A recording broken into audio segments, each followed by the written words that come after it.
नमस्कार विद्यार्थी मित्रों, आज हम कक्षा 6 में हिंदी विषय में पाठ 6 न्याय कहानी का दूसरा भाग पढ़ेंगे।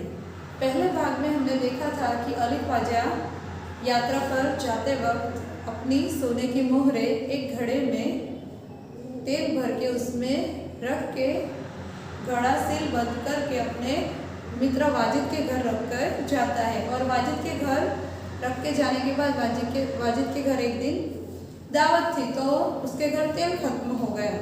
जब रात का समय था इसलिए वह तेल बाजार से ला नहीं सकता था, इसलिए उसने अली ख्वाजा का तेल लिया। और अली ख्वाजा का तेल घड़े से निकालते वक्त उससे लगा कि उसमें सोने कुछ है, सिक्कों की आवाज़ आई। तो उसने देखा कि सोने के सिक्के हैं।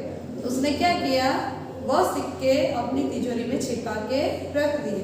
अब उसके आगे की कहानी आज हम देखते हैं। फिर क्या हुआ, कुछ दिनों के बाद ख्वाजा मक्का की यात्रा से वापस आया। कुछ दिनों के बाद अली ख्वाजा जो थे वह अपनी यात्रा से वापस आ गए। घर में अपना सामान रखकर वह सीधा वाजिद के घर गया। अली ख्वाजा जो था वह मेहनती था और उसकी मेहनत की कमाई थी, इसीलिए जब उसे अपनी सोने की मोहरें जो छिपा के उसने घड़े में रख के गया था उसकी उसे चिंता थी। इसीलिए उसने क्या किया, जैसे ही यात्रा से वापस आया वैसे ही अपना सामान घर में रख के वो सीधा किसके घर गया, वाजिद के घर गया और अपनी यात्रा की सारी बातें बताई।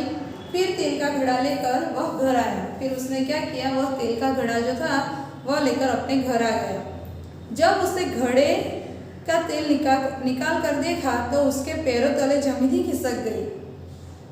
पैरों तले जमीन खिसकना यानी आघात लगना। जब उसने वह तेल का घड़ा लिया और उसका सारा तेल उसने दूसरे बर्तन में निकाला, तब देखा कि उसमें तो सोने की मोहरें थी ही नहीं, क्योंकि वह तेल के नीचे क्या रखा था, उसने सोने की मोहरें रखी थी, जबकि उसमें थी ही नहीं। वह सिर पकड़कर बैठ गया। वह चिंता में पड़ गया क्योंकि घड़े में एक भी सोने की मोहर नहीं थी, क्योंकि उसकी सोने की मोहरें उस घड़े में थी ही नहीं। वह सोचने लगा अब क्या किया जाए, क्योंकि अली ख्वाजा ने वाजिद को बताया नहीं था कि घड़े में सोने की मोहरें थी। और वाजिद ने क्या किया था, वह मोहरें उसमें से निकाल के छिपा ली थी, रख ली थी अपने पास, चोरी कर ली थी उसने। वह उल्टे पांव वाजिद के घर गया। उसने क्या किया, अली ख्वाजा जो थे वह उल्टे पांव वाजिद के घर गए। उल्टे पांव यानी तुरंत वापस जाना, तुरंत ही, और अपनी मोहरें मांगने लगा। अली ख्वाजा जो था वो वाजिद के घर गया और अपनी मोहरें मांगने लगा। वाजिद ने कहा, सीलबंद तेल का घड़ा आपको उसी स्थान से मिला जहां आप रख कर गए थे। वाजिद बहुत चालाक था। उसने क्या किया, कहा कि आपका घड़ा तो आपको उसी स्थान से मिला जहां आप रख के गए थे, वो भी सीलबंद। मैंने तो उसे हाथ भी नहीं लगाया, मैं कैसे मान लूं कि उसमें सोने की मोहरें थी। वाजिद चालाक था, वो क्या अपनी दलील करने लगा कि मैं कैसे मान लूं कि उसमें सोने की मोहरें थी, मैंने तो आपके घड़े को हाथ भी नहीं लगाया। दोनों मित्रों में कहासुनी हो गई। दोनों मित्र थे, उसमें झगड़ा हो गया। कहासुनी, एक दूसरे को झगड़ने लगे। दोनों का झगड़ा सुनकर आसपास के लोग इकट्ठे हो गए। दोनों के झगड़ा सुनकर आसपास के लोग जो थे वह एकत्रित हो गए, सब इकट्ठे हो गए। उन्होंने जब झगड़े को बढ़ते हुए देखा तो ख्वाजा से कहा कि आप काजी की अदालत में जाइए।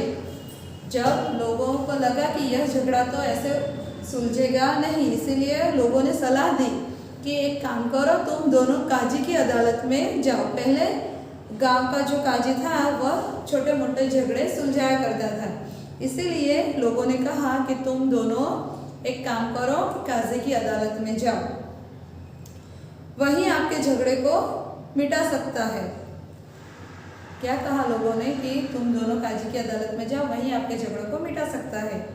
इसीलिए ख्वाजा ने काजी की अदालत में अपनी बात रखी। फिर अली ख्वाजा जो था वह काजी के पास गया और अपनी बात रखी, परंतु पक्के सबूतों के अभाव में उसे वहाँ से निराश लौटना पड़ा। पर उसके पास पक्के सबूत नहीं थे। अली ख्वाजा के पास ऐसा कोई भी सबूत नहीं था कि वह साबित कर सके कि उसके जो सोने के सिक्के थे वह वाजिद ने लिए थे। तब उसे वहाँ से भी निराश लौटना पड़ा।